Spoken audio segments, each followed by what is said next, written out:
Hello everyone, welcome to our second part of offer and acceptance. हमने last video में ये चीज देखा था कि ऑफर और प्रपोजल का मीनिंग क्या होता है। तो आज इस वीडियो में हम देखेंगे कि क्लासिफिकेशन या टाइप्स ऑफ ऑफर कितने रहते हैं, कितने टाइप्स के ऑफर आप सामने वाले पार्टी को दे सकते हो।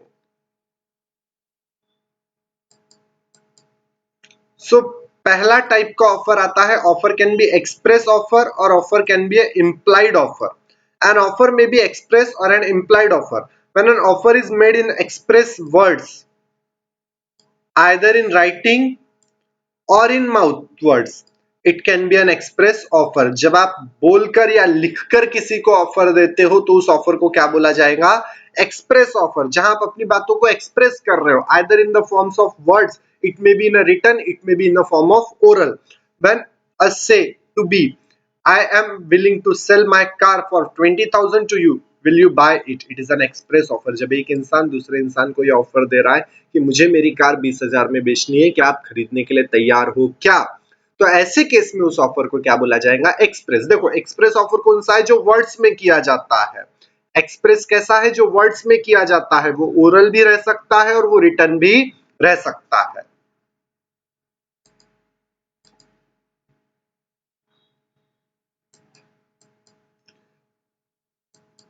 और इम्प्लाइड जो वर्ड्स या ओरल में नहीं है, ऐसे ऑफर को इम्प्लाइड बोला जाएगा। स्पेसिफिक ऑफर क्या रहता है?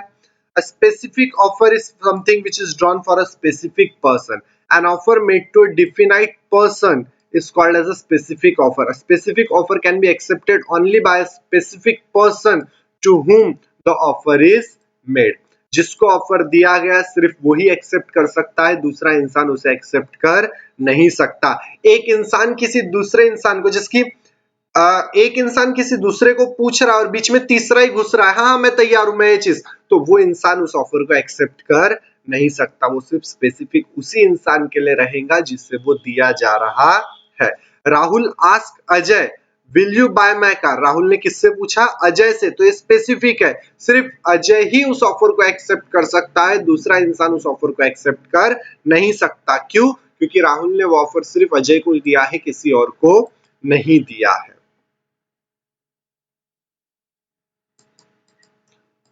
और जनरल ऑफर क्या रहता है? General offer is something which is made to a common public. General offer can be made by a public notice. Any eligible according to a notification can be legally accept the offer. जैसे कि job offer जो public notice के तहत दिया जाता है, newspapers में दिया जाता है, तो हर वो इंसान, वो एक जनरल ऑफर है कि भैया मेरी कंपनी में 4 नौकरी खाली है, जो भी कैपेबल है वो आ जाइए और नौकरी ज्वाइन कर लीजिए। तो उसी तरीके से जब वो कॉमन पब्लिक को ऑफर दिया जाता है तो वो जनरल ऑफर। देखिए, सिंपली समझा के देता हूं। जब मैं सिर्फ आपको पूछ रहा हूं कि आप मेरी कंपनी में जॉब करोगे क्या, तो उसे क्या बोला जाएगा? Specific offer. लेकिन जब वही चीज मैं न्यूज़पेपर में दे रहा हूं, दैट मेरी कंपनी में ये 4 पोस्ट खाली है, जो भी कैपेबल है वो इंसान मेरी कंपनी में आके इंटरव्यू दे सकता है, तो वो जनरल ऑफर हो गया।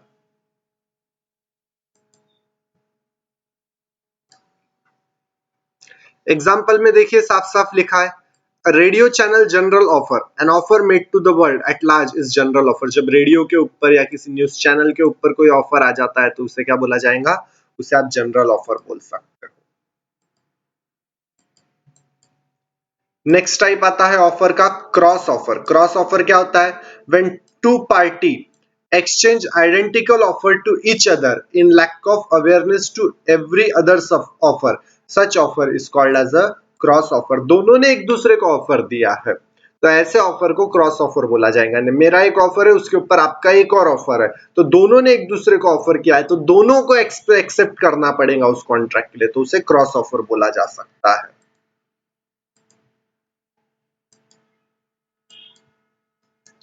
काउंटर ऑफर देखिए क्या रहता है? When a person to whom an offer is made makes unqualified acceptance of the offer with certain modification in the terms and condition of the original offer is made as a counter offer. Counter offer यानी क्या?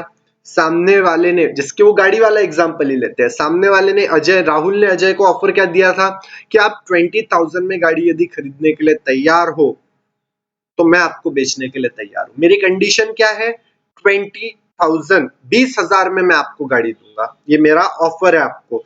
तो आपने उसके अंदर terms and condition change की, आपने क्या बोला 20,000 नहीं, मैं आपकी गाड़ी 15,000 में खरीदने के लिए तैयार हूं। तो आपने ओरिजिनल ऑफर में क्या किया, चेंजेस किए, चाहे फिर वो किसी भी तरीके के चेंजेस रहो, और फिर उससे चेंजेस करके वापस उसी ऑफर देने वाले इंसान को ऑफर दे दिया। पहला ऑफर आपको मिला 20,000 का, उसके ऊपर आपने जो ऑफर दिया कि मैं 18,000 में या 15,000 में खरीदने के लिए तैयार हूं, उस ऑफर को बोला जाएगा काउंटर ऑफर। क्या बोल रहा है, when the offer is made makes unqualified acceptance of the offer for certain modification in the terms of condition। जब उस ऑफर में किसी तरीके का मॉडिफिकेशन किया जाएगा उस ओरिजिनल ऑफर के अंदर, तो ऐसे इसमें उसे काउंटर ऑफर कहा जाएगा। In this case he is actually rejecting the original offer and making the counter offer. इसमें क्या हो रहा है कि वो ओरिजिनल ऑफर को रिजेक्ट कर रहा है कि भैया मैं 20,000 में खरीदने के लिए तैयार नहीं हूं, लेकिन मैं 15,000 में खरीदने के लिए तैयार हूं, तो उसे काउंटर ऑफर बोला जाएगा। This counter can be accepted by the original offeree and the status of the parties will be changed। क्या बोला है, अब ऑफर देने वाला बदल जाएगा। पहले समझिए बात को, आराम से समझिए। पहले मैंने आपको ऑफर दिया था, तो मैं ऑफरर था और आप ऑफरी थे। अब आप मुझे ऑफर दे रहे हो तो पार्टीज भी बदल गई ना। अब मुझे एक्सेप्ट करना पड़ेगा कि मैं 15,000 में लेने को बेचने को तैयार हूं या नहीं। तो ऐसे केस में उसे काउंटर ऑफर बोला जाता है, जिसमें पार्टीज बदल जाती है।